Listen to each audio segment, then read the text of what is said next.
Actually, you know what? They got a bunch of Russian whores out there, right? Yeah, let's do that instead. English women always give me the shits. What does that mean? I had to pause and laugh because English women give me the shits. It's the most ridiculous thing I've ever heard. Oh, how do they give you the shits?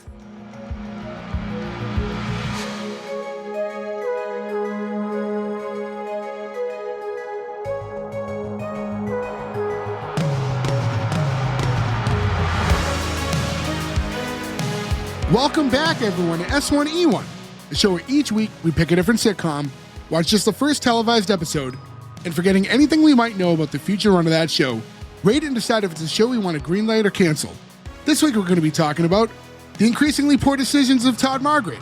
The increasingly poor decisions of Todd Margaret went 18 episodes with 3 seasons on IFC. Today we're talking about episode 1, which was called In Which Claims Are Made and a Journey Ensues, originally airing October 1st, 2010. So to get things started, I'm Jay Gags. With me as always, the boys, Nick, Joe, and Gordo, and hopefully Ferg soon. What's going on, guys? Heyo. If anything can lure your son back. Oh, I thought you were going to go with he fucked her like a bionic hippopotamus. No, Jay always yells at me if I go too dirty right at the very beginning of the episode, so I try not to do it. It depends on the show. There's a lot of ways you could have gone with this one. Yeah. Oh, yeah, there's a lot. Fucktard, shut your talk hole. There's a whole lot of this episode that are great start quotes.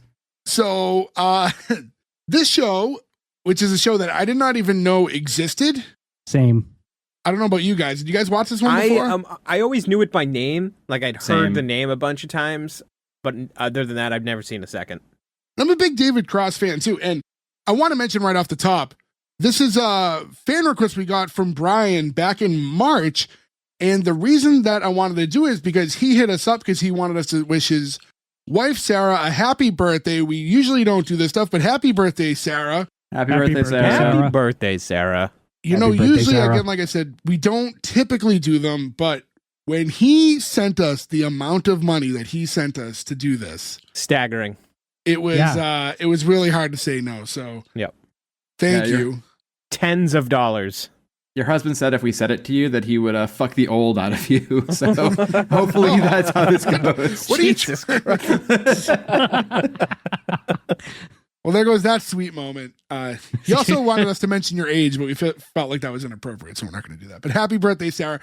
Happy 21st, Sarah. Yeah, both of them actually, Brian and Sarah, both have been fans for a while and have both independently of one another like messaged us multiple times. Yeah. So it's like crazy to think that they can like enjoy this as a couple together. Like it's just I don't know. It's always weird when we have like legitimate fans reach out to us and then like it's weird when you consider that anybody enjoys us. It's just a strange thing in general. Especially like when you think of how little we enjoy one another.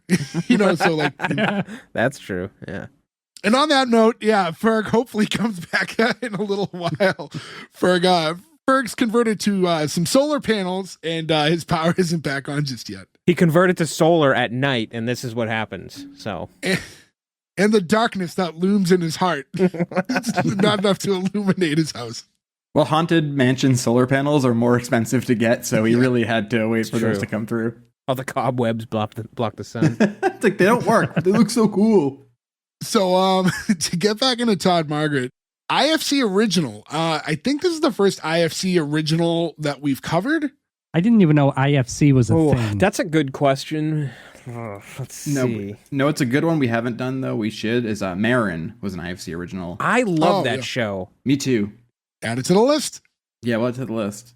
Looking at a list of, the IFC originals, I don't think we have done one before.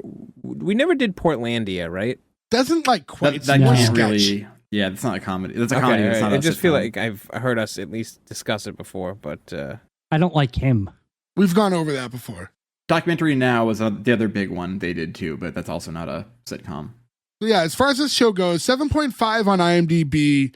Rotten Tomatoes has a critic score of 72%, 91 audience score. This is definitely a show that, without even like getting into it and how we feel yet, I'll say if this is your kind of humor, you will love this show. I don't know how to describe it, but like you could tell like this is a show that its audience is probably a hardcore audience. Yeah, I can see that. I think if you were to say, hey, would you watch a TV show that was written, produced, created, and from the mind of David Cross, you know exactly what you're getting in this show. Yeah, exactly. I'm a David Cross fan, but yeah, I feel like this is a show that you either don't like it or you hardcore love this show. And which side of the spectrum will we fall on next? I have a good idea for 3 out of the 5 of us. Gordo, you're the outlier where I'm not quite sure where you're going to land on this one. You're probably right on that. Well, we'll get into it because momentarily. neither does he. Yeah. I barely watched the show. Shocking. It's always nice when you let people know how little you put into these episodes. It really makes people want to listen. I'm just going to start faxing you my notes in my like crippled hand. Listen, don't tell people that I don't pay attention to the show because I'm a back end man. I take these episodes and I mold them to the beautiful end product that they are. I was kind of waiting for a shoe to come flying from your wife when you said that over the top of your screen. One of the back end boys. Well, with that in mind, quick reminder to everyone, go to S1E1pod.com. It's where you can find all our links to our social medias. If you want to recommend shows like Brian did with this one, probably a show that, honestly, I don't know if we would have ever covered. So thank you for that recommendation. And, we try to get some fan picks in, whenever we can. And a reminder, when we get towards year's end and like the Spotify wraps come up, what we like to do is the Fanuary.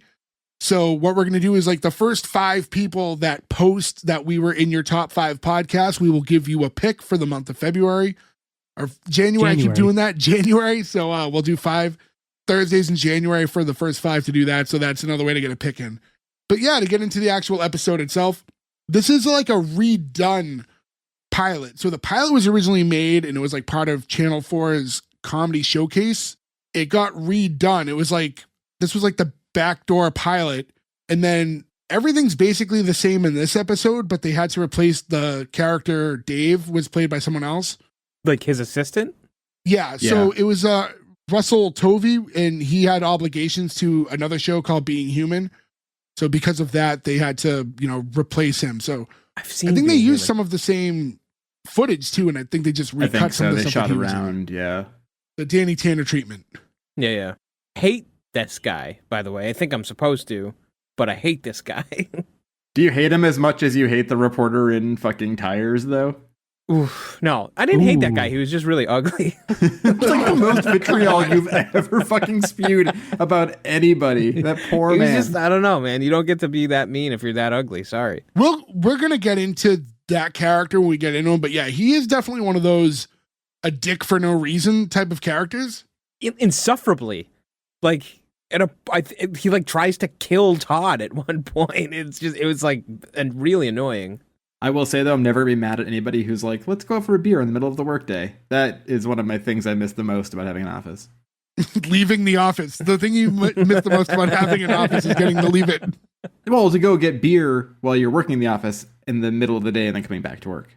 You have a fridge, right? It's not the same. I know what you mean. Not the same. It's not the same. Look, I could have a beer if I wanted to, but... Just standing in the middle of his street and drinking a beer. Go back inside.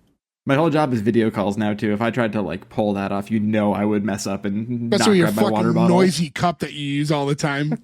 Oh, I didn't even think I could put beer in there. Oh, wait a minute. We're onto something. Until you uncork it, it's like... This water is so sudsy. So to actually get into the episode, the show starts up with this close-up, and we see Todd, as we mentioned, played by David Cross, looking kind of like down and defeated. And as it starts to pan out, we see that he's like being sentenced, and he's like in court, and there's like a cop on either side, and you're just hearing like the audio of the judge. The charges, insane. Funding a terrorist organization, child pornography, blackmail. Not only child pornography, though, child pornography with intent to distribute. So it's not like he had his own personal cash. He was also a dealer, too. I feel like right off the bat, what an eyebrow raiser. Like, this gets your attention. Yeah. And then everybody fighting in the courtroom.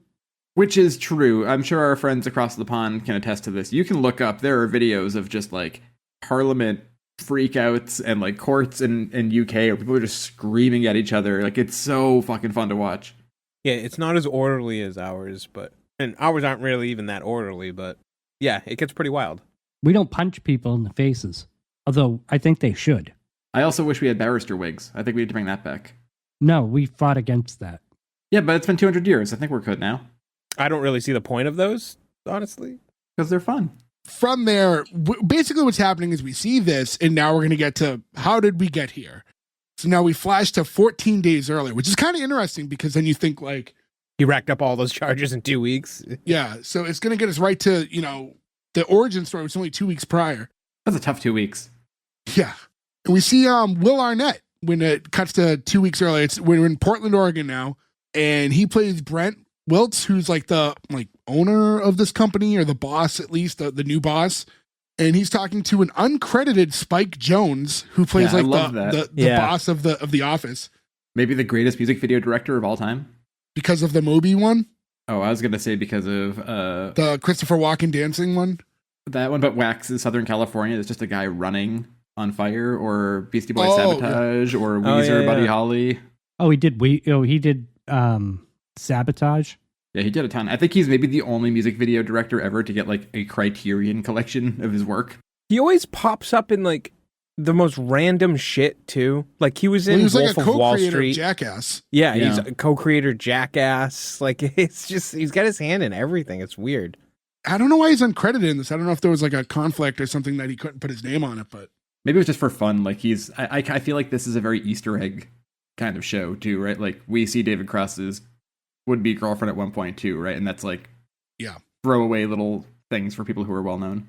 What we're gathering from this conversation basically is this office as it existed that was run by Spike Jonze's character, they got bought out by a bigger company, and now Will Arnett's character is like the representative from there, and he's kind of talking to him. And Will Arnett, I think, we don't get a lot of him in this episode, but he's great. He's almost just a like disembodied head for the most part, right? Like you don't even need to see him. He could just be yelling all these insane things he says through the phone and work just as well. Yeah, right. That's very true.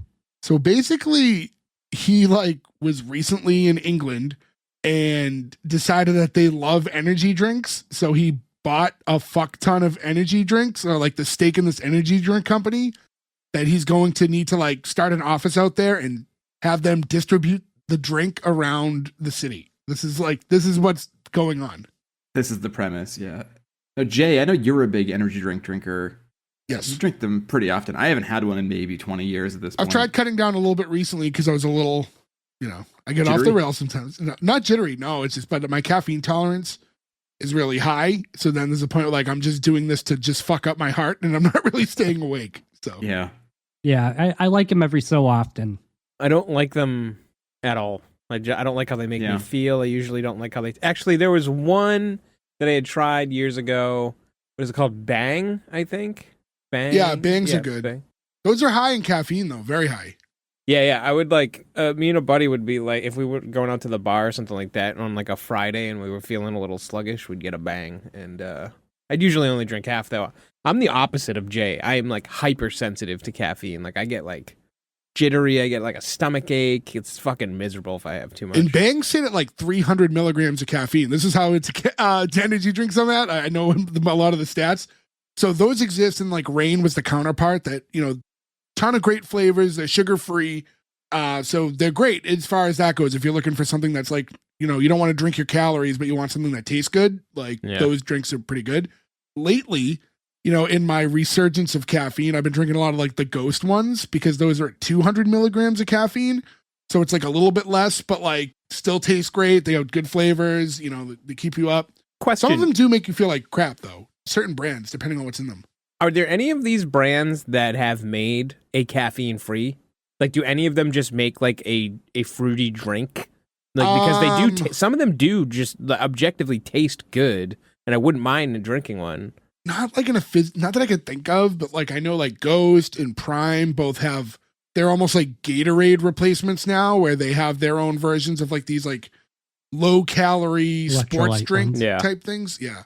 I love that idea. I just ran a marathon. I want a fucking Bang energy drink. That's the most insane thing to think of. See, I just like Red Bulls. Just give me the little can of Red Bull. I'm good to go. I don't need more than that. But they're all different flavors, and you got to remember, like, yeah, that small OG. can might depend. What? OG. Right, but your point is just that you like that flavor. It really has nothing to do with the caffeine content or anything like that. You just happen to enjoy it. It's a flavor preference. Yeah. When I used to drink them a lot, I liked Rockstar. That was like the one we'd always drink.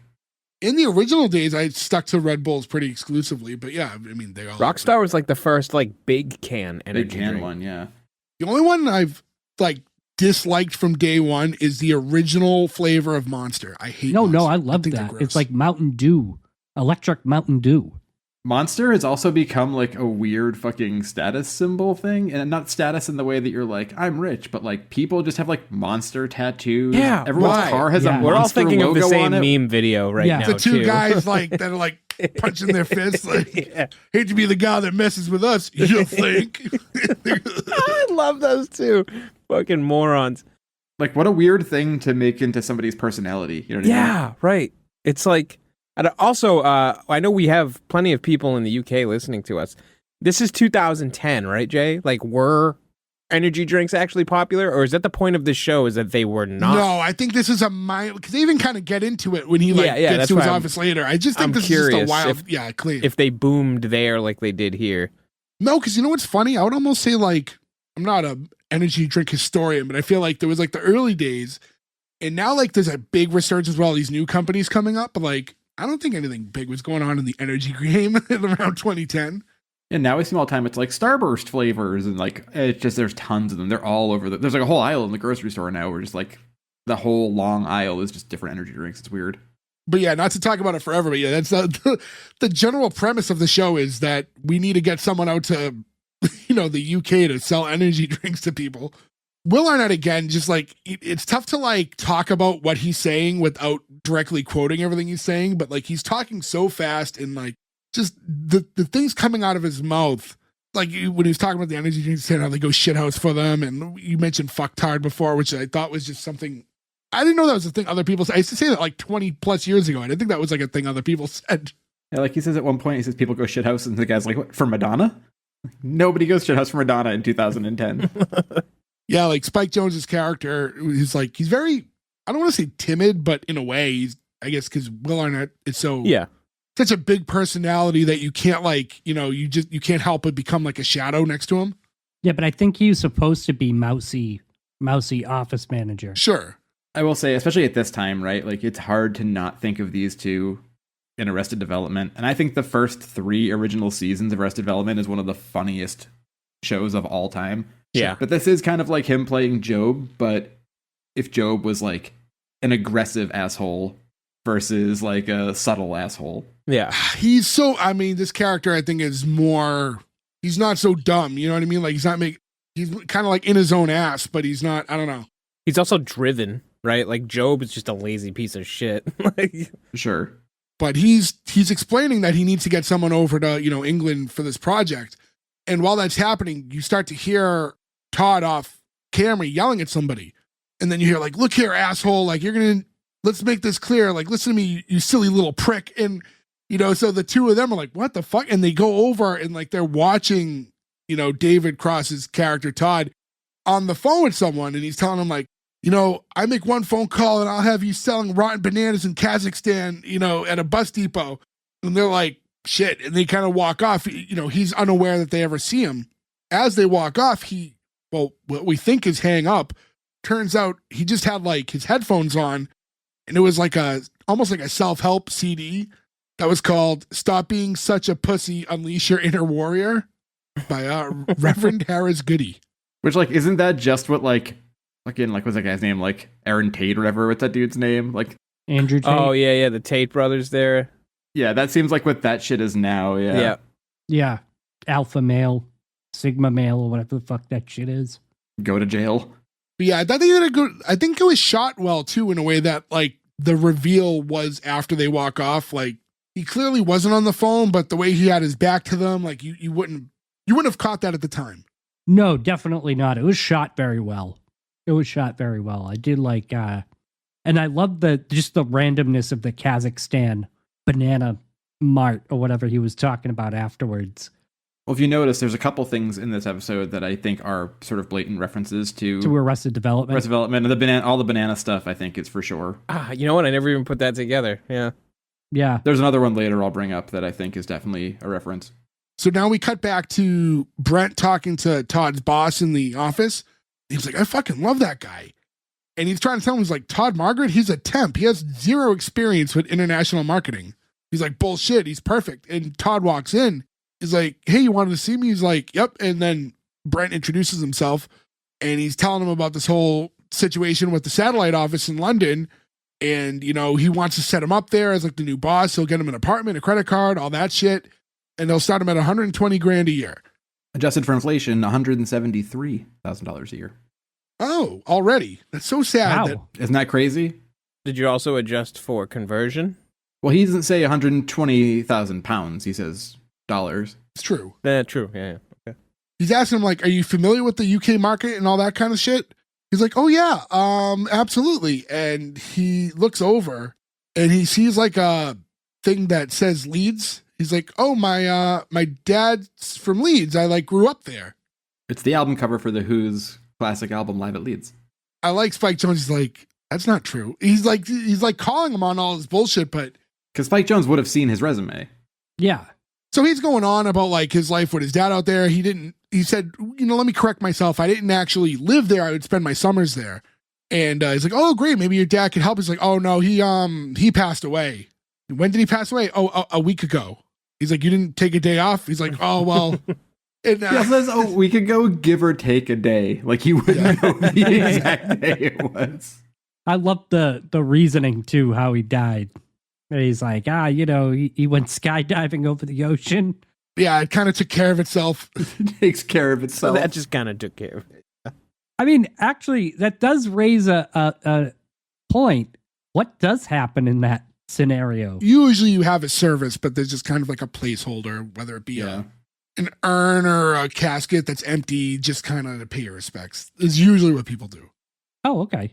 But then sometimes there's the weird thing too, like that scene in Darkman when he like explodes and they're like, they cut to the cemetery. He's like, I didn't see it digging very much. He's like, wasn't left but a little bit of teeth. Like, you don't bury 3 teeth. Like, that's not how this works. You're not going to get a cemetery plot for that. It's a lot of work. Put stone up, yeah.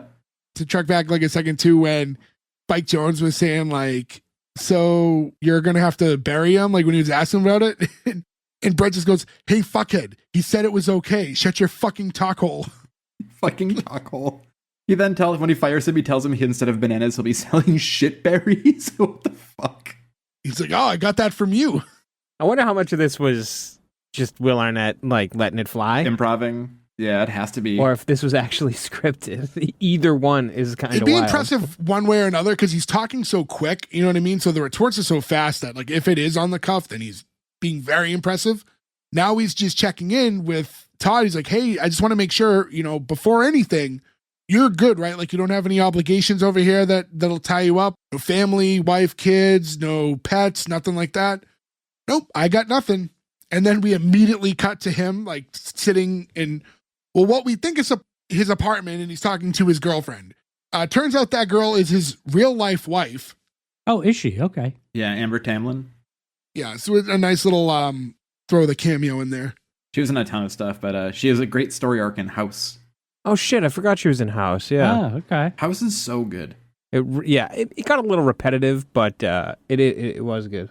That's one of those shows where a case of like main character who you didn't know wasn't American and was just using an accent the whole time. Yeah, then you see him in something, and you're like, wait, what is that voice? My whole favorite part of that show, House, was when he actually turned into a house. Yeah, that one was wild. I'm forgetting what that's a reference to. I know that's a reference to something, and it's escaping me. Oh, I thought that was just a Gordo original. Yeah, I don't think he's referencing anything. Oh, I thought it was a joke. Yeah, I don't know what he was would be referencing. Because Gordo originals are classics, all right? Sure. He's having this talk with his girlfriend about, hey, listen, I know this is sudden, but you know, I have this amazing job offer in London, and you know, I have to leave tomorrow. He's like, this isn't breaking up. And she's like, Todd, he's like, please just let me do this. And it's like, Todd, like, it's just too hard to pass up. He's like, Todd, 2 weeks ago, I made the mistake of sleeping with you. That mistake does not make me your girlfriend. And I just love the way that was revealed. It also gives you more insight into his character and like how not in touch with reality he is to like set up what this is going to be like when he goes over to another country now. Yeah, all these little things that we're getting in a short time span already, just that listening to the CD to like work on himself, he can't be honest when he's talking to his boss, so he's making up all these like stupid lies on the fly.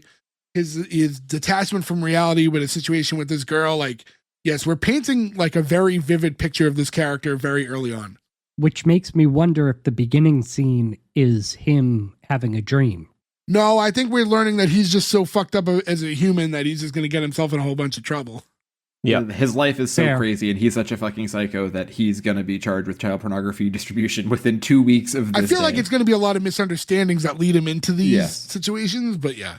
I don't think there's going to be like an episode where he's just like jerking it to like child porn. I think that's not the way to make a show like this work. IFC is all about independent art, you know? You got to go where the artist goes. What was that movie on Netflix that was like, it caused like a big stink because it was like legit like borderline child porn? It was like some French film, right? Yeah. It was a TV show, not a movie, right? Was it? Yeah, it was a TV show, and it was about... It was a Netflix one, wasn't it? It was high school kids, and they were like having sex scenes, and it was just, a pretty borderline, I think. Oh, I thought it was like young kids like being cheerleaders or something. I don't remember exactly at this point. I think it was the Saved by the Bell reboot. So she's telling him, hey, by the way, my date is almost here. You got to get out of here. Why did she let him in? To begin with? Yeah, like, why did she let him in? Like, she slept with this dude 2 weeks ago. He's bothering her. She knows she has a date soon. She should have been like, hey, don't come in. We're not dating. I have a date in 5 minutes. Now's not a good time. He probably just showed up. He probably didn't ask ahead of time. He probably knocked on the door. Right, but she should have been like, now's not a good time. I've got stuff going on. I'll talk to you later. And then you get that quick cut and you just see him like outside of the giant window. This is a beautiful window, by the way. I've never seen a window like this before. Yeah. And you can tell she's at least on the second floor because you see like the tree behind. So, there's some elevation, but she won't let him out the front door. And this window, like we were saying, is crazy because it opens up like a door. It's a giant pane of glass. It's a hinged, but like hinged like a door.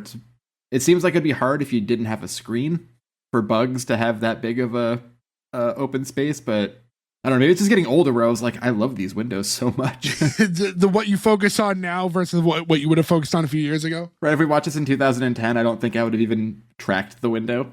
She slams like the window on him when her date gets there and like he falls. And he screams out motherfuck before he falls. And David Cross has one of the funniest screams ever. And they really utilize it in this episode. Yeah. And then we kind of get like a flash to the next morning. We see him at his apartment, and then I think we catch a throwaway line like right towards the end of that conversation before, but he does have a cat. So that was another thing he lied about, is that he had a pet. The cab's honking for him to go outside, and he's just like setting everything up to leave this cat here for a month. And he has like a bucket of cat food. He put just a month's worth of cans of cat food. 30 cans of tuna. 30 cans of tuna and a giant bucket of water. This felt out. I thought this was super funny, but this felt out of place to the show to me. This felt like a little too wacky. Like this felt like it's a bowl. I don't know where you get a bowl that big. Like it was a little extreme. It was very funny, but I think this maybe changed the tone a little bit for just one. Well, a giant bowl is not the hardest thing to find. Like giant bowls exist. Not that size. We're finding out that this guy, the episode starts finding out that he's like getting involved in terrorism and child pornography and stuff. And you're like, where'd he get this big bowl? This is getting a little wacky. This giant bowl is a little too suspension of disbelief.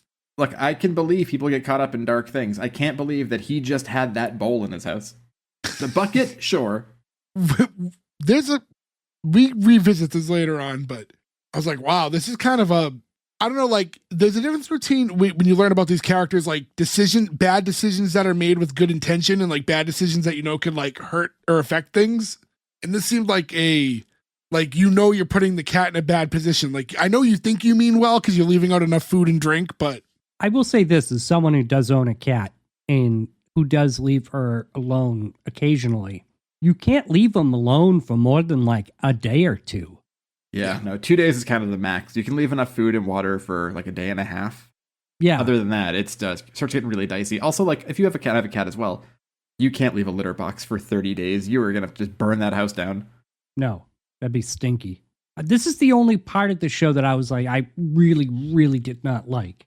It paints him in a little bit of a different light.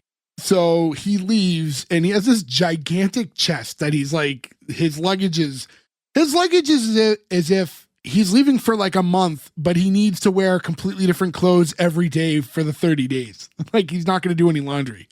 This is the size of a trunk you would take if you were taking like the Titanic across the world, like to a whole new world because you were moving there and you had to take like clothes and family heirlooms and food with you. Yeah, this is like I'm going on the Orient Express. Yeah. From there we get into like the actual intro, which is just a title screen, black screen with the lettering of the name of the show, and it kind of gets like from there fades into a montage of him like traveling to the UK from the US, which is just some airport stuff, not a lot. I like how quick this was. Like show Heathrow, show the black cab, show that you're in London, but don't spend too much time being like Big Ben, Parliament. Like we know where we are. Yeah, and the song is Life is Sweet by Johnny Marr, who you would know Johnny Marr is one of the guitarists and like songwriters from the Smiths. So that was one of the Smiths that nobody hates. Yeah. Yeah, I love the Smiths. I hate Morrissey, but love the Smiths. Even more, like I like Morrissey's music. Oh yeah, nobody has a problem with Morrissey's music. Everyone just hates Morrissey as a human being. I don't know if I've said this on the show before. I might have in the past. I feel like he has come up. And listen, whatever lifestyle choices you have for yourselves are fine. Like I have no judgment to any of you for your dietary restrictions, how you feel about anything. But when I saw him perform at a festival in Chicago some years back, and while he played, this was a 3-day festival, so it wasn't like it was a Morrissey concert. When he played, no food vendor was allowed to sell meat items while he was performing. That's so dumb. But he's also a guy whose most famous album is called Meat is Murder. So I guess he's sticking with, I get his like personal standpoint, but then you also have thousands of hungry people, some food trucks where like all they sell is say chicken teriyaki. So you know what I mean? Like you don't have a non-meat item. So now you have to just shut down. You can't make any money that night during one of the headliners. It's almost like Morrissey's a huge asshole. Yeah. How is he going to know? Who knows? He had meat spotters in the crowd. Like, come on. How is he going to fucking know? I got some meat for Morrissey right here. You want Morrissey to have relations with you? No, I'm just saying he can have that meat right there cooking. And do what with it? Can have it. Just like take it home? Yeah, we'll take out box. I talked for like 10 minutes yesterday to my wife about the song Detachable Penis, and now it feels like you just said that, and I'm like, oh man, Detachable Penis comes up again.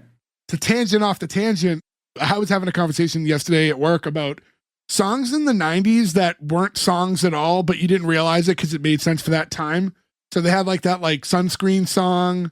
The thing that prompted it was I had MTV Classics playing in the background while we were working, and that Not a Surf song Popular came up. I was like, these aren't songs. There's like just music playing while people talk. Yeah, there's a chorus and the rest of it is just spoken nonsense. I hated that song, that Not a Surf song. I liked it at the time. Hated it. Indifferent. I don't see myself like throwing it on my Spotify playlist now, but I did like it in the time. But this intro ends, and it kind of ends with Todd finding himself in front of this cafe diner type of place. Now it's called the Graceland Cafe. Did anybody expect them to go in and it was going to be more like a yeehaw Elvis theme. America theme? Yeah, like an American theme. Yeah. It might be a little of that, and we didn't get enough of it to know. You know what I mean? Because they have some of the like red and white checkered like placemats on the table or the tablecloths. So, and right before he walks in, he asks about. He has that giant chest. He can't like get it inside. I only know it because it's important later. But he asked it like, "Is it cool if I leave this out here? Is it safe?" It's like, "Yeah, I think so." And he's talking to the owner. I assume she owns this place because she's the only person who we see work there. But a woman named Alice, played by Sharon Horgan. While we're inside, Alice is just kind of like, tending to this cafe place. Someone asked for more jam. She's like, all right, yeah, coming up. And she's trying to like open it up. And like the lid is like, it's stuck. She can't open it. So now Todd's trying to be like I can help you with that. I'm a man. And he's just like, his like grunting face as he's trying to open it was like so funny to me.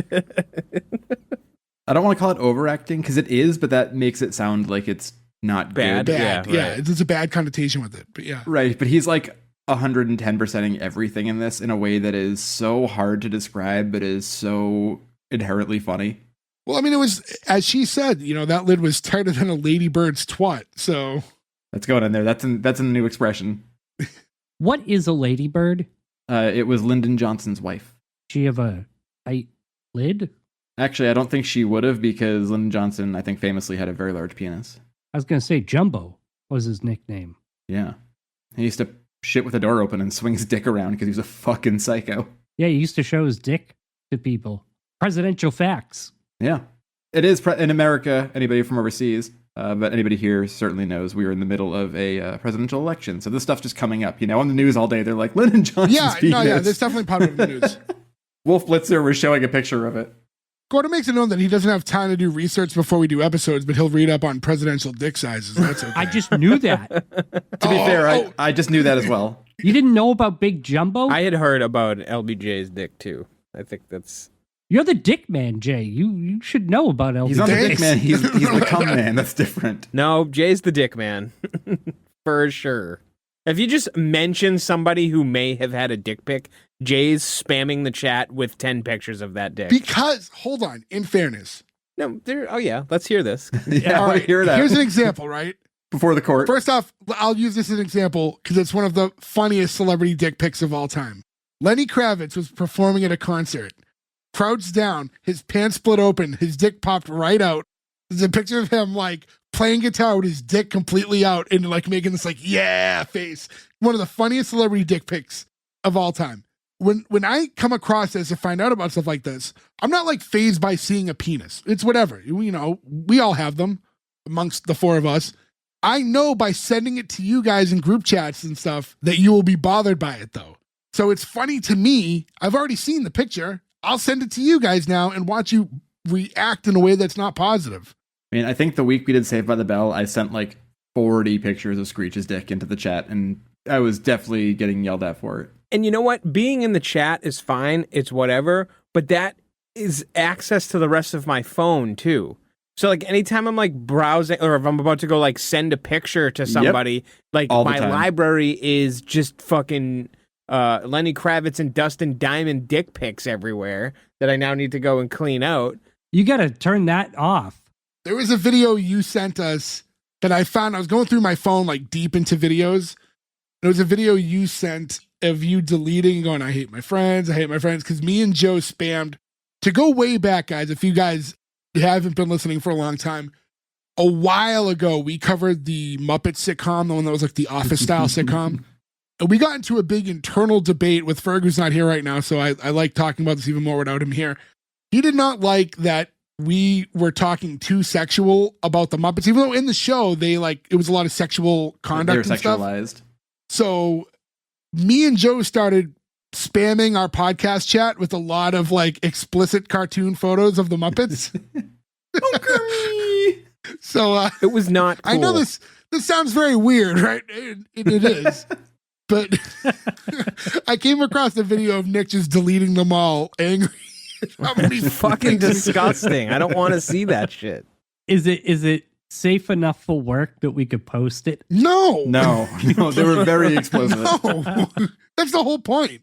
I think that's also the episode where we had a long conversation about Gonzo and what Gonzo porn is. That was a dirty episode. That was, yeah. It's filthy. Go back and listen to it. It was a fun one. It was a fun one. I wasn't even on that one. No. Yeah. So to get back into this, he's trying to warm up the bottle to make it easier to open. And what's that, a cappuccino maker or whatever? Is that the... It's like an espresso machine. Yeah, it looks like the milk steamer. So he's using the steamer to heat up the glass. And she's like, I don't think that's a great idea. And then he's like, yep, 2 taps. And now we're just going to open this jar of jam, and then burns the fuck out of his hand, tosses the jam across tosses it like the a entire grenade, cafe. and it just explodes right next to the poor lady who asked for more jams, which technically she got it. She got it. And then we cut to Todd and Alice now in the back of the cafe, and she's tending to his burn. So she's got him wrapped up, and she's putting ointment and stuff on it. The stuff she puts on him was this thing that she made on her own. It's this, it was this infused mint and arrowroot antiseptic, but it's an anti-inflammatory, but Would you call that a salve? it has South African vanilla in it, so it tastes good. So she puts it on scones. I mean, vanilla, even the smell of vanilla, I think is added into a lot of that stuff just because it is such a good smell. You walk through the candle aisle at Target, everything is either sandalwood, tobacco, or vanilla. Or lavender. Or what? Lavender. I never liked lavender as a scent. It's not my thing. It's a very old lady bathroom smell.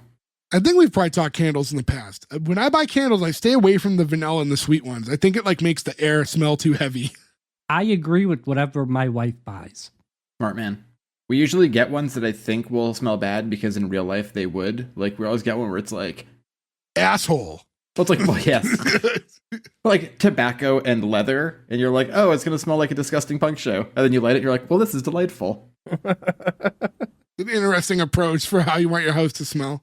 My wife is very into perfumes, and leather and tobacco smell quite nice. Yeah, they're nice. I usually go, like, if it's a candle, I usually go with, like, fruitier flavors. I don't know. I don't know. I like the way that depends that on makes the room season. smell. Like I do like some like in the fall and stuff. I wouldn't mind like the cookie smells and stuff like that. They're just too heavy for me. It's cinnamony things. Cinnamon, I'm big. I like in the fall. Yeah. I like the brooms. The brooms. Yeah. Yeah, I dude. The love brooms and the pine cones that smell like cinnamon. I love those Yeah. things. Those are so Me cool. too. Me too. I also like pine trees around Christmas. Oh, yeah. And the second it's usually like a week away from Thanksgiving, they start selling like wreaths and stuff. It's not full on tree time yet, but you can get something with real pine in the house. I always get it because that smells just so good. Agreed. She's explaining, like, because he's like, wait, a lab? It's like, yeah, I'm really into like molecular gastronomy. And she says, I guess you could say it's my passion. What was it? Like raison d'etre? Raison d'etre. D'etre? Yeah. And he's like, when he goes, I love raisins. You know, they're just dried up grapes. True story. Like, there's something about like, the innocence of him, like, saying it. Like, I died when he said that. He just has such a great delivery for like super dumb shit that shouldn't be funny. And this is like another time where he gets caught in this. He can't tell the truth ever. Like, it's so easy in this situation to say, hey, I just moved here. But he's trying to impress this girl. And now she's talking about the chef and how creative he is. And if you haven't eaten at his restaurant, like, I don't even want to talk to you. And he's like, oh, well, talk away, lady, because I've eaten there plenty. She's like, really? Like, it's really hard to get a table there. He's like, oh, I usually just grab it to go. And she's like, I love him just not understanding where this conversation is going. And she's like, oh, what's your favorite dish? And he's like, the chicken. Did anybody catch the name of the chef they were mentioning? I was wondering if it was like a well-known. I thought she said Gordon Ramsay. No. Did she say? I couldn't make out what she said. I didn't track it as Ramsay though. It was Heston Blumenthal, which I can see how you can think sounded like Gordon Ramsay. He is a chef and TV personality in real life. Yeah. Okay. See, did you find a script? Because I couldn't track the name from her accent. I use the artificial intelligence to help me transcribe some of these episodes now. Oh, okay. Well, it worked. But yeah, they did actually accurately get that name, and he is a real chef. But yeah, I guess when he said the chicken, it was some sort of he's like, oh, it's helium infused chicken balloons. Like, so one of it kind of reminds me of that episode of Parks and Rec where they were at like the snake hole and like all the drinks weren't real drinks. It's like a flash of light. Yeah. But then also, you know how I could tell Gordo wasn't paying much attention? This is where he would jump in and mention that they talk about lasagna, but there's no way. Waiting for you to bring it up because it's one large piece. The portions were amazing. Huge portions. Oh, I forgot to mention, by the way, Nick, you missed last week's episode. Last week we found out, add to the list, Gordo definitely has not seen Back to the Future. What? I have. I've watched it with you guys. When did we all watch Back to the Future together? I don't remember. To be fair, though, that's a movie I've seen so many times in my life that there could have been a mass viewing. True. And it would have muddled together, you know. Listen, ask me a question. Okay, all right. All right. This should be easy. There's so many questions you could ask. What is Biff's last name? Bifferton. Okay, Bifferton. Yep, he got it. All right, so he's seen it. Yeah. 1 for 1. Okay, what's the book that he takes back? Fucking remember? It's the linchpin to the entire story. I don't fucking remember. You know what? We must have been talking at that point of the movie when we were all watching it together. All right, well, Wait, I'm not done with this. There's, okay. Biff crashes his car into a truck full of what? Wow, you have not seen Back to the Future. That's insane. You have not seen Back to the Future.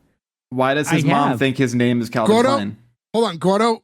It's a truck of manure. You would have known that. Yeah, that would have not left your brain. Lots of things have left my brain. Lots of things. I think the problem is not enough has entered it. I have seen it. No, you haven't. I have. Anyway. But I bet you if I asked you to give me the plot of Norbit or Larry the Cable Guy Health Inspector, you were gonna say Larry the Cable Guy. No problem. What is Michael J. Fox's mode of transportation? That's too easy. That's not a car. Not a car. It wasn't the DeLorean. No. It's a thing that they actually tricked us by saying they made, and then it was a totally Wasn't it different a product. hoverboard? Yeah, okay, all right, you got that, at least. A few years ago, they were like, guys, hoverboards. And everyone was like, oh my god. And I was like, that's not what a hoverboard is. How fucking dare you? Yeah, the one-wheel crap. Yeah, so stupid. That just kept catching on fire in people's Christmas mornings and like burning houses down. Speaking of those things, did I ever tell you that one time, you know, those like one unicycle things that you stand on and go forward? I was stuck behind one at a large intersection, and the guy made a loop, looked at me, dabbed, and then rode off into the fucking sunset. He knew you were a dab brother. I was astounded. Like, I couldn't believe it. And that man was Christopher Lloyd. Gordo just didn't recognize him. It's almost like the guy on the one-wheel thing in traffic had to get people's attention. Yeah, right? So to get back into this, they're having this conversation, and it's about time for him to leave. So he's like, oh, and a gentleman's kiss for a true princess of the kitchen. And he like kisses her hand. He's like, oh, how sweet. And then like he's trying to see like, how many times can I get away with this? I guess. So now he just keeps kissing her hand for different reasons. And she's like, okay, that's enough. All right. Like pulls away from him. If you notice though, when he finally does pull away, she's not like repulsed though. No. She's very forgiving. Not forgiving, but like she's very like pliable in this relationship here. So you can see them teasing something. And it's like, and she's like a too good to be true character, especially for him anyways. You know what I mean? She's like, she's attractive. She's smart. She can like make ointments that taste good. You know, like she has all these things, you know, that going for her. And for some reason, something about Todd, I guess, looks like it's catching her eye. We're getting early hints of it. One thing we haven't mentioned yet that I think is very important, and this is like the scene where it starts and goes for the rest of the episode, is his ill-fitting gray suit is like the perfect clothing for him to wear. An ill-fitting suit like that makes a person look so depressed. It's like the saddest death of a salesman, Willy Loman type of outfit, where like you see him and you're like, this guy is downtrodden and the world is definitely stepping all over him. The world's stepping on him right here because as he's walking outside, he sees a bomb squad out in the street, and it's because of his giant chest that he left out there. And now he's like, oh, no. Somebody saw something and somebody said something. Yeah. Yeah. As you should do. So now there's a cop who walks in and he's like, hey, just stay back. He's like, you know, it's probably nothing, but because someone was careless, you know, we're stuck in these situations. And now, you know, he's stuck in another spot where he tried to at one point, but once he saw how pissed this cop was about the situation, he's like, he couldn't really tell him that it was his thing anymore. He has such a depressing thing, too, where he's like, it's probably just some confused man's clothes and his asthma medication. That just makes it even another step sadder that his medication's in there. Yeah. And you see, like, the big explosion. Like, they're inside. You see it from, like, outside the window of the cafe. It just explodes and all of his clothes go everywhere. All of his other ill-fitting suits. Hey, everybody, look what the cat dragged in. Hey! It's Solar Steve.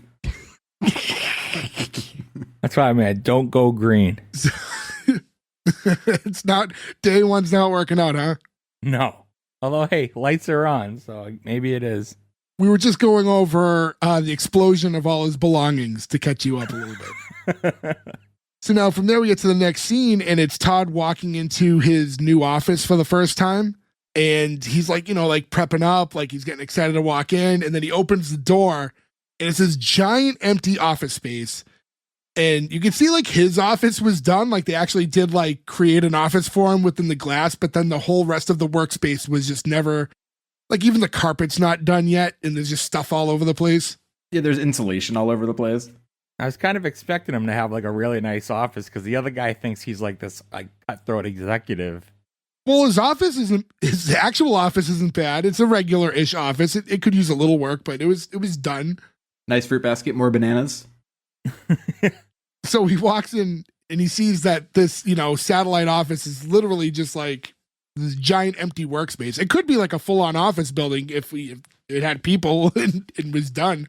The only other person in there is this dude Dave, who's at the polar opposite end of things. So it's like, almost like that, the scenes in like movies where they have the long dinner table and someone sitting on either end of it. It's like Batman having dinner. I was gonna say the same thing. Soup's good. That's the salt. Yeah, that's Dave he's talking to, and they're starting to talk, and we bring this up early for whatever reason.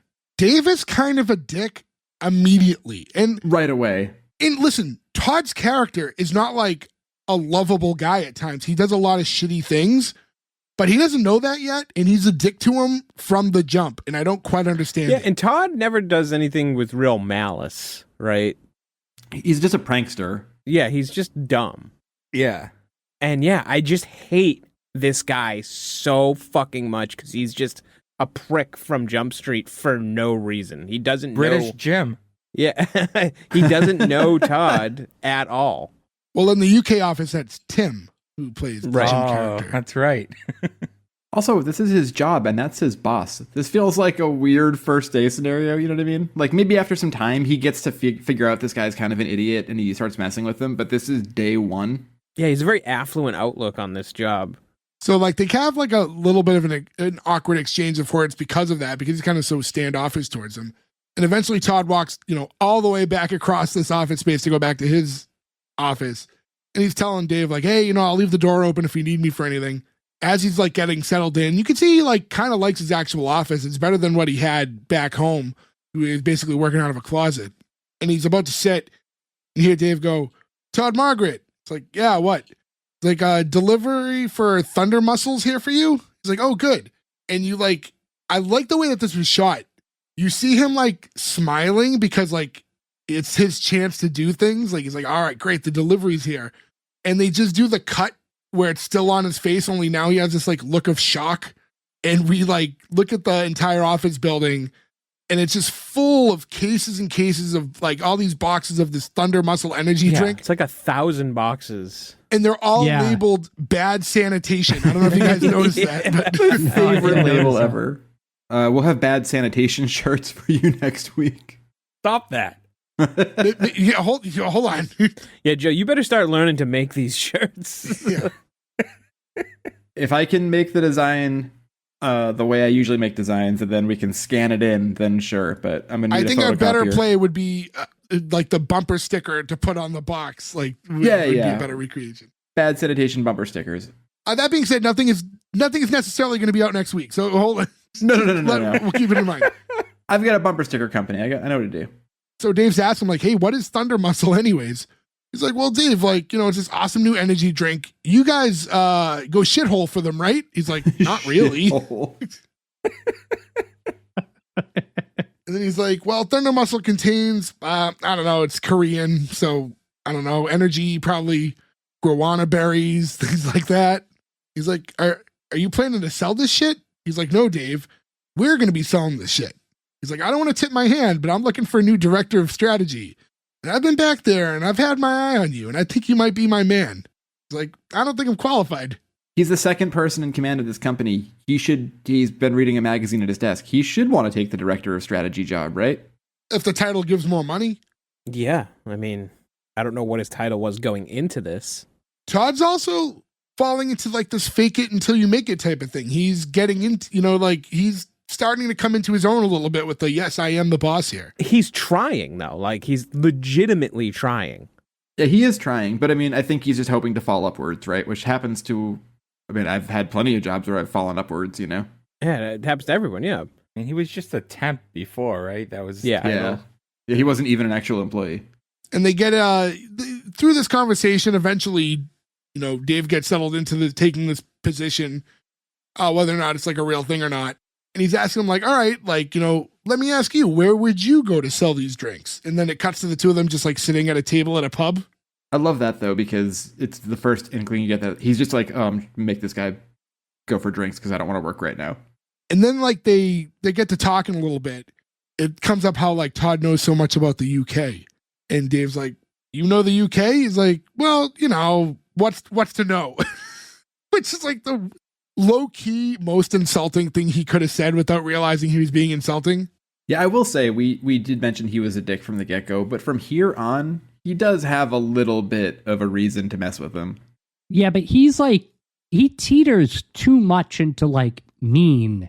Yes, I agree. Not like lighthearted. He definitely crosses that line a lot, but he's also someone who's can see through Todd's bullshit as well. Yeah, but Todd's bullshit isn't that bad. Like, what's so bad about Todd's bullshit that you need to be this mean to someone? Not for nothing, but it looks like they're like working at like an MLM company.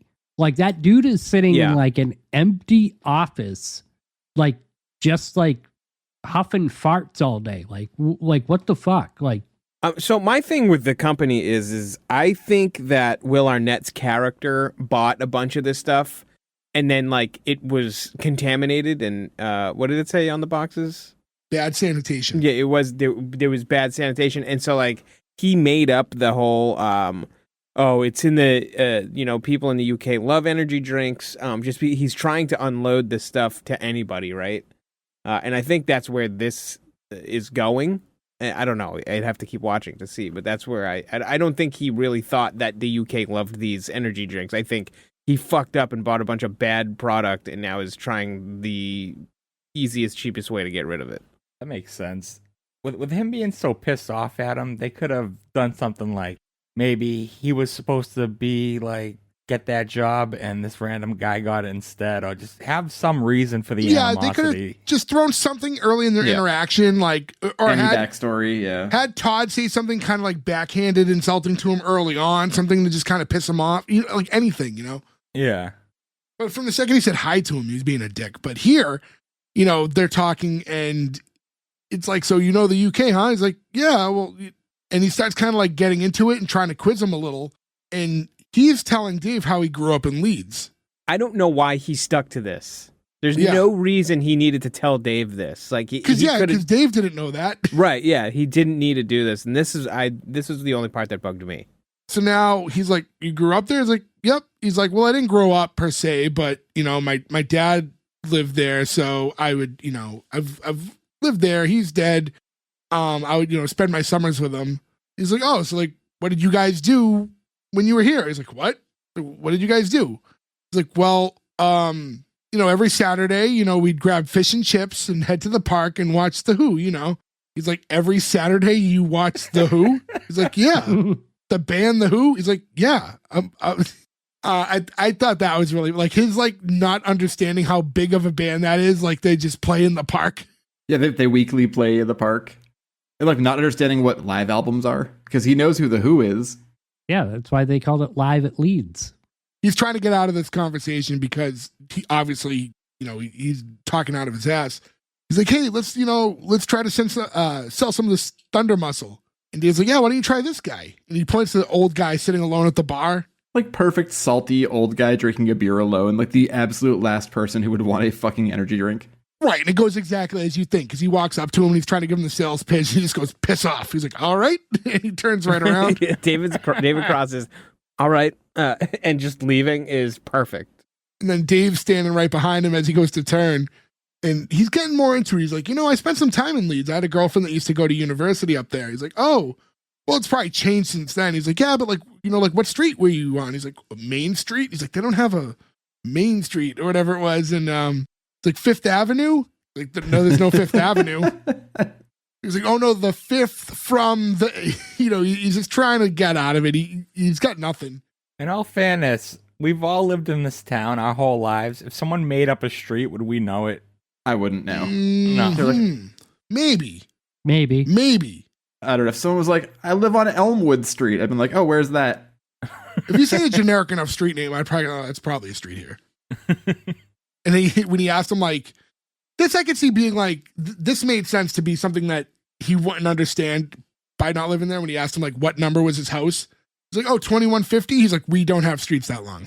Oh, I meant 21 and 50. We had 2 houses. My dad was bipolar, so... His poor dead bipolar skydiving dad who's lost to the sea. I loved the comedy was perfect for that when he just uses the fact that his dad was bipolar, but not finishing the joke, just letting it die at that absurd line, I think was like the right way to go about it. Yeah. It'd be awesome if the ultimate twist was at the end. This was all true, and his like dad's like, "I lived, son, I lived," and like he just comes out of the sea. He's all wet on a raft with Pete Townsend. Like, oh my god, he's with Pete Townsend from the Who. We're gonna. It's like Big Fish. We're gonna find out that everything Todd said was kind of real. Yeah. Oh, talk about a movie that makes me cry. Yeah, that movie gets me. I never saw that movie. Now, there's a movie I've never seen. Oh, there's a movie? That's the one. We don't have time to get back into it entirely, but Ferg, as you'll learn if you listen back to this episode, or even Bosom Buddies that just came out last week, Gordo hasn't seen Back to the Future. Yes, I have. I've He watched just it failed with Ferg. three very simple questions for whether or not he's seen the movie. If you want to try to throw one I don't more want it at to him. go too long, but Ferg, couple quick questions. We'll reiterate what we were talking about earlier. Biff, last name. Cannon. Crashes into a truck full of... manure. There you go. He did not know either of those. Oh, he also didn't know what book does he take back in time. Oh, yeah. Grade Sports Almanac. Yeah. Or even just what's the basic premises of what that book was or the significance of it. Anyways, so we cut to Todd walking up to a woman sitting at the table alone. He's trying to sell her a can of Thunder Muscle. And you can see she's very upset before he even gets to the table. And he sits down and he's like starting with his pitch. He's like, today's your lucky day. And she's saying, hey, now's not the time. It's like, oh, it's always a good time for Thunder Muscle. And he's going through this whole thing of like Thunder Muscle's like this exciting energy drink that gives you energy, vitality, and it tastes great. He's like, how will it bring back my son? He's like, well, if anything can lure your son back, it's the grape. Oh, he's not away. He's gone, like he's dead. And she's like weeping, and he goes, I know, I'm sorry. I just found out myself. It was so good. That is such a line that I feel like only David Cross could come up with. That's so gold. Perfect way to just end and get out of that scene, too. Also, using the word lure, if it will lure your child back, that's such a fucking funny line, too. And then we see Todd and Dave walking down the street after they leave. He's like, oh, there's a couple across the street that like he thinks will want to buy a can of this energy drink. And this one was a little more confusing. I feel like they didn't give us enough of what was going on. But he goes across the street and you see Dave just kind of standing there and he's like looking from afar as this is happening. And they have a jackhammer going off, so you can't hear everything that's being said. But whatever he said came off the wrong way. And she like headbutts him to the ground. He like takes a good bump into the street. Yeah. He says, if I ever see you again, I'll rip your face off. And this is the scene where I said that I think this is another Arrested Development reference. So what happens is Dave walks up after they leave and Todd's on the ground. Oh, yeah. And he's like, you shouldn't have let me go over there, Dave. Like, they clearly weren't a Thunder Muscle couple. Like, this is your first verbal warning. First verbal warning. I'd like to think that I was a part of a Thunder Muscle couple. What? Have any of you guys ever in a relationship felt like you were a Thunder Muscle couple? I don't know what that means. That's what he just says. He's like, they weren't a Thunder Muscle couple. I still don't know what it means to be a Thunder Muscle couple. Just a couple that want to buy a Thunder Muscle. Yeah. Have we the mascot on the can looks like the Lorax? Does he speak for the trees? Maybe, but I'm just saying. Did anybody else get that? I didn't. I'll have to go back I and never look really at it got again. a good enough look at it, honestly. I'll have to Google it. I only really saw it when Gordo posted the picture of the shirt. Yeah, Google that because he looks like the Lorax, like a muscly Lorax. Well, anyways, the two are talking in this office, and he's like, I don't understand. Like, they're the ones who started the name calling. It's like, that's not really what was happening. As part Brit, you should know what we call our cigarettes here. And so if I was to understand correctly, he probably asked the boyfriend or husband said something about a fag to Todd. Todd. And Todd didn't understand that fag is cigarette there. Yes, that's the way I interpreted it. Yeah, and then he probably said Todd reacted in such a way that he got headbutt. She called him a pervert. So I don't exactly know. Maybe he thought there was an advancement, and he was like, not usually my thing, but he's desperate enough to sell these drinks. Have you seen my thunder muscle? Is that what you were offering to Morrissey earlier? No, that was just a little bit of that. Also, it doesn't look like the Lorax. It's a hawk that's jacked. That's what I thought. Looks like the Lorax. It's the same color as the Lorax. I think it ends there. That's a cartoon. There you go. I was right-ish. All right, so what's our energy drink got to be? Should we get the Giving Tree energy drink? It's so sad after you take a sip of it. That wasn't the Lorax. That was that sad book about the old guy that died. He doesn't die. He sits on him at the end. The tree basically dies. Yeah, the tree dies. He becomes a stump. I was thinking of the Giver. Never mind. Jesus Christ. It's also not the plot of The Giver. No. That's why I was so confused. Did the old guy sit on the Lorax? Okay, never mind. All right. So they find out they have their first voice message, and they go to check it, and it's Brent. He's like, "Hey, douchebag, it's Brent Wills. Listen, shit bucket." Shit bucket is so good. I'm going to be in Lisbon for a boat show, and I was thinking of popping over to see how my ace salesman's doing. And then he tells him, "I've got 16,000 crates of that shit coming to you by freight from North Korea." That's a fun reveal, too, because they just say Korea for the whole episode, and that's when you find out that it's from North Korea, Yeah. Which is such a fun little additional piece to it. Coming up is my favorite line of the entire show. Well, he goes, "Yeah, and then while I'm there, see if you can get me some blow while I'm there when I get stinky drunk and nuts deep in some of that nasty British pussy." Actually, you know what? Fuck that. They got a bunch of Russian whores out there, right? Yeah, let's do that instead. English women always give me the shits. What does that mean? I had to pause and laugh because English women give me the shits. It's the most ridiculous thing I've ever heard. How do they give you the shits? He's the best character. I really hope you get a lot more of him throughout the series. Yeah, I was saying that earlier. It's like we get such a small dose, but he's like such a great character in this. The message ends, and you just see Todd in full panic mode now because like he can't sell a can, let alone like all of the cans they already have, and now you have 16,000 crates on the way. He's like 16,000. Wait a minute, come on. I mean, he's just like backing up, and he can't talk, and he can't get words out, and he's in full panic. And then Dave goes, "Come on, this isn't the Todd Margaret I know." Hands him one of the energy drinks, and while he's like talking to make him feel better, Todd's drinking from the can with like both hands, like it's a baby drinking out of a bottle. Yeah. He's like, "Now, where would a top dog ace salesman like yourself take me to sell this stuff?" And then we cut to them back at Alice's diner. He goes the one place he knows. It's true, even though he has lived in the area multiple times, but they end up back at this cafe diner situation. And he's saying like, "Hey, Alice, like I'm wondering, like, can I just make like a short general announcement about these drinks? Like normally I wouldn't, but like considering like everything that's happened to you earlier, like go ahead." And Todd walks over to this area where everyone like at the tables could see him. And he starts the presentation, and he just does a bad British accent to talk to them all, which I feel like couldn't possibly be more offensive to them. Also, this felt that very Mrs. Featherbottom, if we're going back to Arrested Development. Put a banger in the mouth. He wanted to make them feel at home, so he used a British accent. "If I could have a wee minute of a brief spot of tinkling of your time, please." This whole scene now coming up is a fucking tour de force. This is bananas. Yeah. Also, did anybody else get the idea in this scene that the energy drink also has alcohol in it? Yes, or drugs. I'm trying to figure that out. Or if it's something with like whatever is wrong with it, like there's something wrong with the drink, possibly. So got something in it because he does not react normal.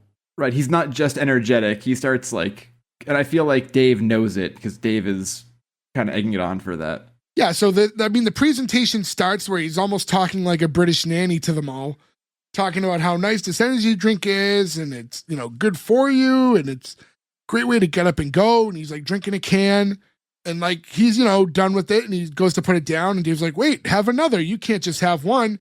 He's like, absolutely. And now he chugs another can, and he's, ooh, look, it's so good. And then Dave hands him another can, and now he's drinking a third can straight of this energy drink. Now, again, we don't know its caffeine intake, but like you were putting him in dangerous territory, chugging 3 in a row of these things already. This is like my I really fucking hate this Dave guy turning point, because he's just trying to kill Todd. Yeah, he does not know where this could go, and it obviously could go somewhere bad. He, I think, is the only person who understands what the bad sanitation means on these cans. He doesn't drink any of it the whole episode. Yeah. He's like, show me how much you love it. He's like, oh, I love it so much, and you're all going to love it too. And Dave's saying, oh, it's like a mother's milk, isn't it? Like, just, It's like, absolutely, Dave. Thank you very much. Like a sweet milk of a Mother Mary herself. And I'm sure when sweet baby Jesus was there sucking on a teat, nursing is what I mean. But I mean, like, let's be honest, nursing is sucking. Like, I mean, come on. It's not a bad word. It's not dirty. It's not dirty to suck a tit. When he mimes it, it killed me. Yep. And he's like chugging another can now. He's like trying to get out of this. I think he's like 4 cans deep at this point. He's like, all right, you know, that's it. And he goes to walk off, and Dave's like, no, show them the energy now. Like, show them all this energy you have. So he just starts like doing laps around the cafe. And then starts dancing a very fast jig. And this scene is not something we could accurately describe. Like, it's no, this has to be seen for itself. Yeah, it's mayhem, but it's done in the right way. Like, you really need to see it for yourself. He's like, I have the strength of 20 ponies. I have the strength of Zeus after he made love to a bionic hippopotamus. You know what I'm saying? He's like, I'm like Rocky and Rocky 3 combined. I'm like if Rocky 2 fucked Rocky 4. He goes, boom, Rocky 5. Rocky 5 sucks, by the way. Yeah, because Rocky 2 is great, and Rocky 4 is great, and Rocky 5 is fucking terrible. Plus 4 and 2 is 6, so there's that also. Also, I wasn't even thinking of the math of it. Right? I didn't even think of the math. But, I mean, 3 had the sex robot of Polly, so it's obviously the best one. That's the best Happy one. Happy birthday, Polly. If there's ever anybody who's never seen a Rocky movie, all I need to do is see that, and they're fine. They don't need to see other movies. Happy birthday, Polly. You guys know I'm obsessed with the Rocky movies, and I fucking hate Rocky 5 with every fiber of my being. It's so bad. But Terry Funk did choreograph the fight at the end. Did he? I actually didn't know that. Who did? Terry Funk. Oh, I didn't know that. Him and Rocky were actual friends because of... Oh, that explains why Rocky suddenly gets kicked by a horse in the face in the random part. Well, he pours a can of motor oil on his head. Oh, R.I.P. Terry Funk. Forever. So now Todd's at a point where he wants to drink these things. Like, it's affecting him. So now he's like, give me another one. It's like, I don't think you should have another one. And he's chugging another one. And he walks up to this couple. He goes, here's another thing about Thunder Muscle. It'll make you hard. He says hard, so hard. But then he's like, feel this. And then he like makes a muscle. And he's like trying to have like the wife feel his muscle. It's like, feel it, feel it. He's like, when was the last time you had some? I will fuck the old out of you right now.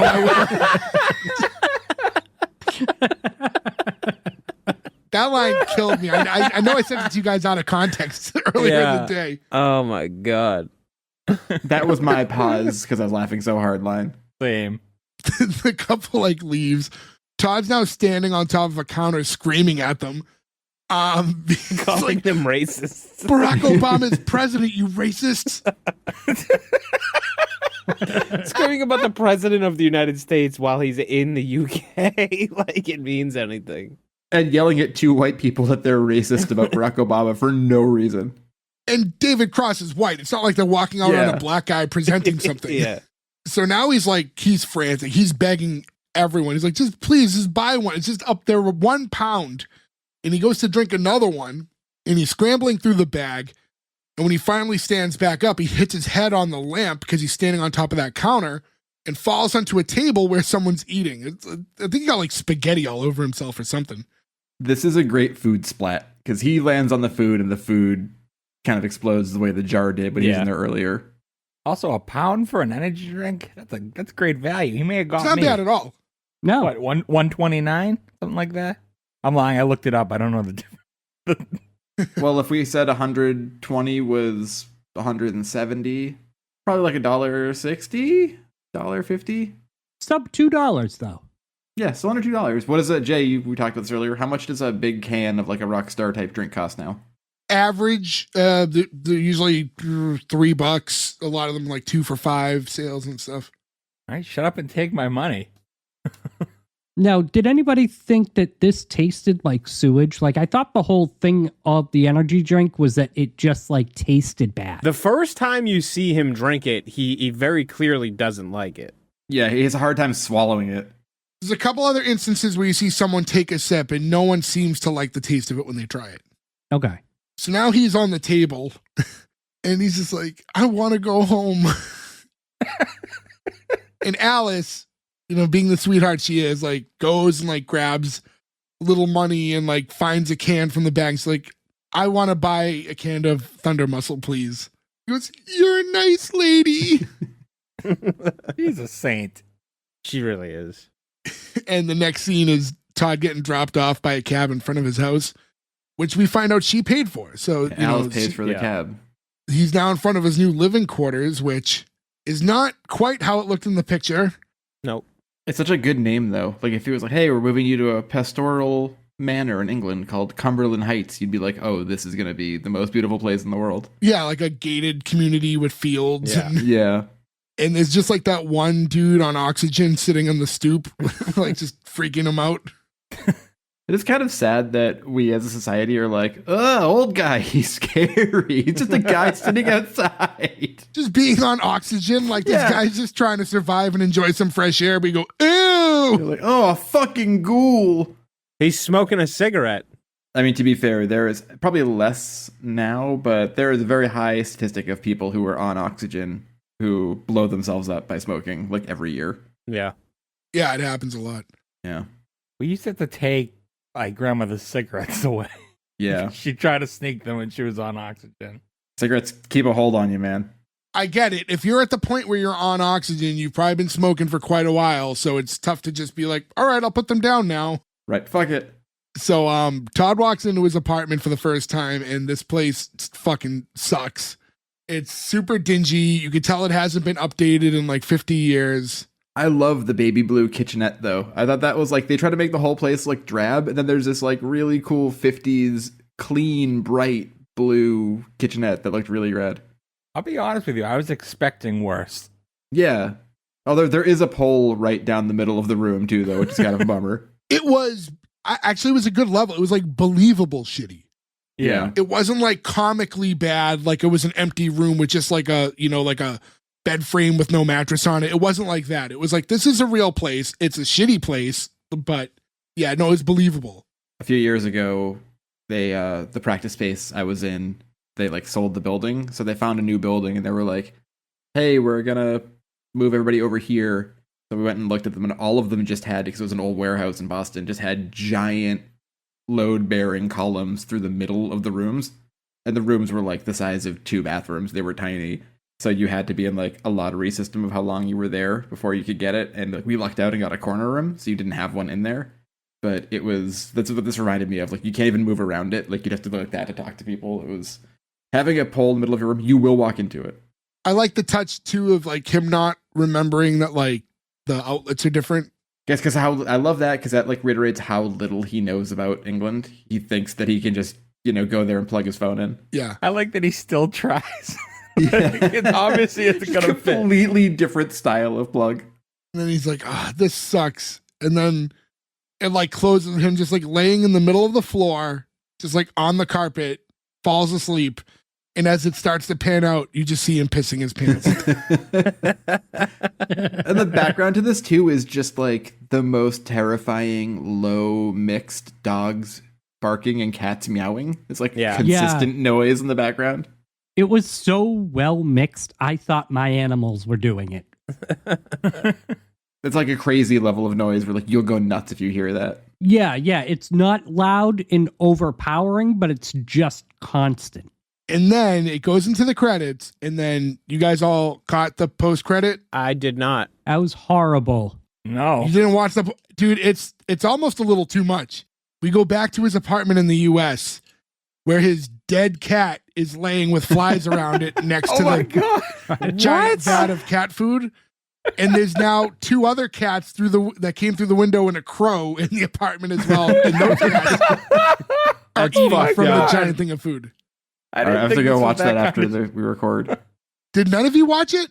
I did. I didn't think this show would have a stinger. Me neither. Yeah. I just out of curiosity was like, maybe it does. Maybe it will have something quick. And then it did. And I was like, fuck. Yeah. In my head, that was the perfect ending. I didn't think they'd hit you with a stinger because it ended the right way. But then you realize how fucked up David Cross is. Yes. Honestly, for that scene, it was a little, and I'm not even a cat person, but still to see the cat dead with flies around it, I was like, oh, that's too And then much. the other cat's eating its like nasty tuna. Yeah. So, so that's how it ends. Yeah, you guys should go back and watch that. Yeah, it was a bad scene. Yeah, that concludes the episode. Yeah, again, it's weird because like we're going into this again, but none of us had seen this show before. Ferg, we talked about it before you got here. I assume this was new for you as well. No, I never even heard of it. Yeah, I hadn't heard. Nick, you said you thought you heard of it. Yeah, I just remember hearing the name of Todd Margaret before, but I never actually watched the show. What's weird though is I mentioned that I had seen all of the Marin show, right, which is also IFC, around the same time, but all of that stuff was on Netflix. So I wonder if this also was on Netflix for a while too, and they just like lost that deal, because I don't believe this is now. I saw all of Marin too. I definitely didn't see it on IFC. I watched it on a streaming service. Yeah, I feel like even when I had cable, I don't remember ever having IFC as a channel in a cable package. I feel like it's kind of like, well, like Portlandia was a very known show. I mean, as far as, its reach and stuff. Yeah. But this was another, this to me feels like a show that if it was on the right eyes, could have been a lot more popular. I think if this is like an HBO show, it would be, like, imagine this and a block with Lucky Louie. That would have been like the best, most depressing hour of like Sunday night TV. This kind of seems like IFC does like to let the creators maintain the reins, right? Yeah. Like, so maybe it's like, okay, like it's David Cross, Mark Maron, the Portlandia guys. It's like, these all seem like people who are like, this is how we want to make the show, and we're kind of unwavering on it. And then you land at IFC for that reason, right? So it doesn't mean the show's bad, but it just means that you're not going to get the big network who's going to have their hand in the process too, right? IFC is just going to let them do what they want, but you're on IFC. Like, that's just kind of the payoff. I bet with that too, though, you get less of a need for eyes, right? Like we talked about Lucky Louie before. That show, a lot of people didn't like it or watch it, and you have to have a lot of people watching something on HBO for them to give you a second season. Right. But this and Marin and a few other shows went for 3 or so seasons, right? And over 6 years, this went 3 seasons. So they were getting probably good ratings for that network. Well, yeah. Well, this one's weird, right? Because the first 2 seasons come out, and then right after the second season is basically when Arrested Development gets its like Netflix run. So when those new episodes come out, that was like 2013. Yeah. So it's like the first 2 seasons come out. Now we're tying up 2 big characters in this show, so now they're doing Arrested Development. And then it looks like they then got back and did the 3rd season like a few years later. And David Cross did say that they're not going to do another one, that is never officially said it's ended, but they're not doing it anymore. I could see this getting the Arrested Development treatment, though, where like people learn about it later in life and it gets that huge cult following. Yeah, so the Arrested Development got canceled pretty soon, like pretty early. Yeah. And then people discovered it and fell in love with it. Yeah, but the reiteration of it wasn't amazing. The what? Like when it came back. Yeah, I didn't like, they changed the format and stuff. It wasn't great, but I could just see it getting there. They had to famously go back and recut that season with clips from the earlier episodes to like make it make sense again. So you can actually watch it. There was 2 different versions. That's right. I forgot about that. Yeah. But yeah, no, interesting. Just in that, like, the show, especially for us and people who know us, I think kind of lines up with like our humor levels. So, for it to kind of escape us, I think partially product of where it was. Yes, I think if it was in the right streaming platform and promoted early in that time. Like probably would have been like a show that we all watched in its, original run. But yeah, with that being said, we went through the episode. Might as well get into the green light or cancel. I'll go in the order I see you guys in. Nick, starting with you. Yeah, it's unique to David Cross, and like we had mentioned at the top of the show, it reeks of David Cross, and I think that's a great thing.